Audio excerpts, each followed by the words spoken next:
Hi there, I hope you're doing well and welcome to my channel.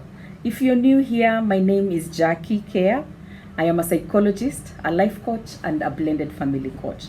And this channel is about two things that I'm very passionate about. Giving tips on how to create a life that you love and giving tips for those of us who are in step families so that we can build emotionally healthy and balanced step family units. So if you haven't subscribed to the channel yet and this is the kind of content that you love or you desire, kindly don't forget to hit the subscribe button and the bell notification button so that you're notified anytime that I post new videos. If you're not new here, welcome back and thank you for taking your time to watch this. Today I just popped in and I'm hoping that this video is going to be a short one because I don't even have notes, and that's not something that I do. I just like the organization of, the points that I'll talk about to guide me. So I'm hoping that I'll flow. In case I don't, I apologize in advance. And I'm also hoping that I will give you the tips that you need. Why I popped in without the notes is I have come to realize that every time I go for these interviews and we talk about blended family living, the dynamics, co-parenting, one of the things that comes up so much is I tell people, love your child more than you hate your ex. And after that, I get a lot of questions, and I've also realized that maybe I don't elaborate what that means or how to do it. So Jackie, you tell us every time to love our child more than we hate our ex. What does that mean? So I'm hoping I'll have like 3 or 4 points on what you can do or how this is done. So let's get into it. First, the love ship. You as a couple broke up. The love ship sank. But the parent ship, you are still a mother, the other one is still a father, or you are still a father and your ex is still a mother. The parent ship never sinks.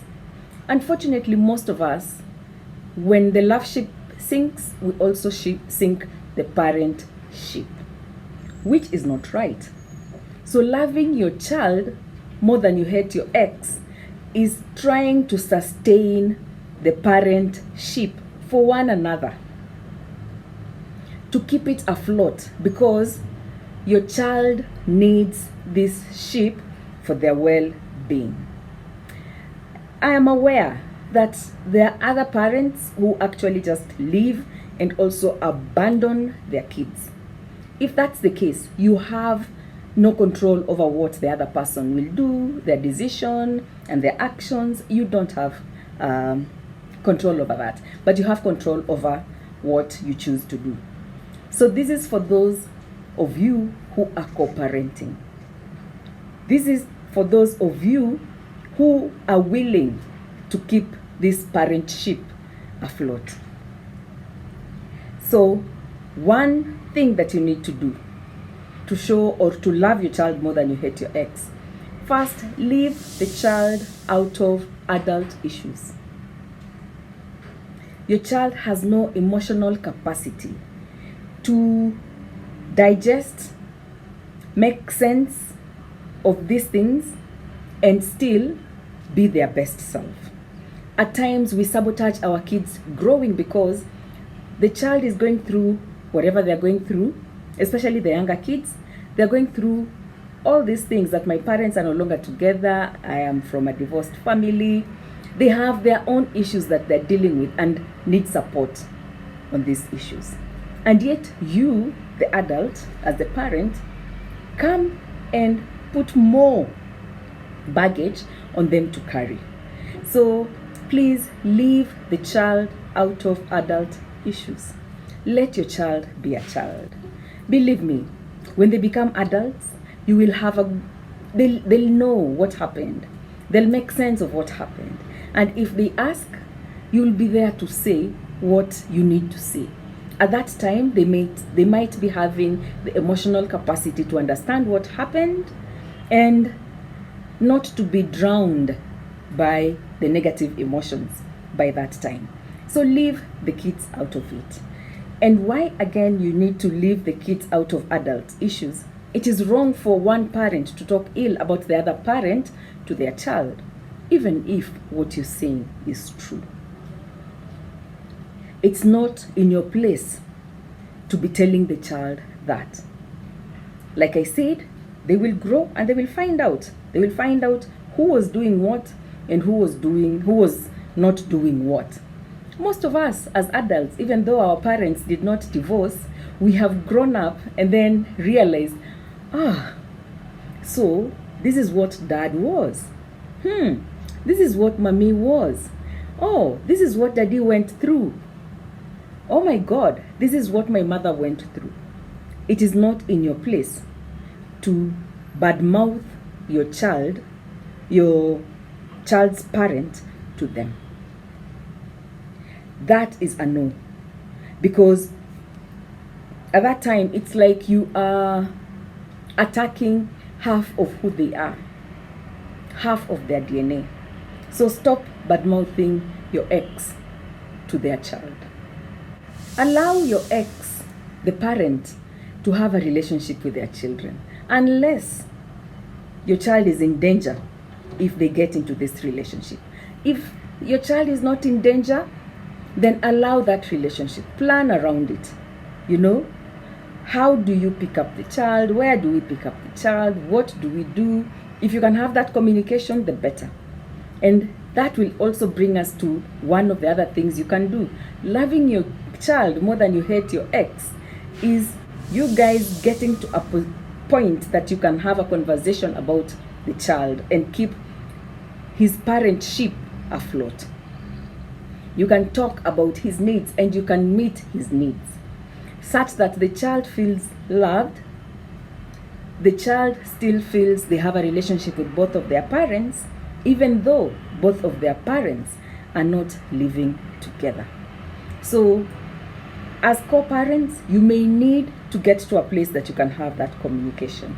You can only have this communication, the two of you, if you seek healing over the relationship that sank. I know it sank because of negativity, heartache, pain, but even that you can seek your own healing. If both of you seek personal healing, then it is easy to come and be mature about it, be adults about it, and have conversations now and then about the well-being of the child. Lastly, don't use your child as a weapon. Don't use him as a weapon to get back at your ex. When it is his time or her time to take the child, that is when you arrange and organize some other activity so that he or she doesn't get time with their child. When you have something to say, your child is the poster to carry the bad news or any news. He's the one who is being used as the mediator. Don't. Just allow your child to be a child. Don't use him as a spy. Don't use your child as a spy to come and tell you what's happening on the other side. Don't use him as the weapon that, okay, when you go back to dad's house and his new wife, now you have to make sure you do A, B, C, D. And all this is to make life in that house miserable. Don't do that. If your child is not in danger with your ex, allow them to have a relationship with their parent without your interruption. If there's anything of concern that is happening in your child's life when they're with your ex, and that is their parent, communicate, talk about it, and voice your concern and see if you can get a solution. Now, lastly, I don't have notes. Lastly, divorce is hard on kids. Separation is hard on kids. But kids are able to heal and get better after a divorce. Kids are able to heal and get better after a divorce. So, Parents who continue fighting even after a divorce. You continue fighting, make it difficult for these kids to heal. So if you want your child not to have a lot of negative side effects of your divorce, then please stop fighting, especially in his presence or putting him in the middle of the fight. Let him start healing. You as adults, look for ways to get resolutions. There are a lot of ways that you can get resolutions. I know I didn't have notes. I know we had an interruption with my phone. I'm not going to edit that because today I just popped in to be as me as I can be. And I hope these few tips will support you in your journey with your children, in your journey of co-parenting. So thank you very much. If you haven't subscribed yet, kindly do. If you feel like there's somebody who needs to hear this, don't forget to share it with them.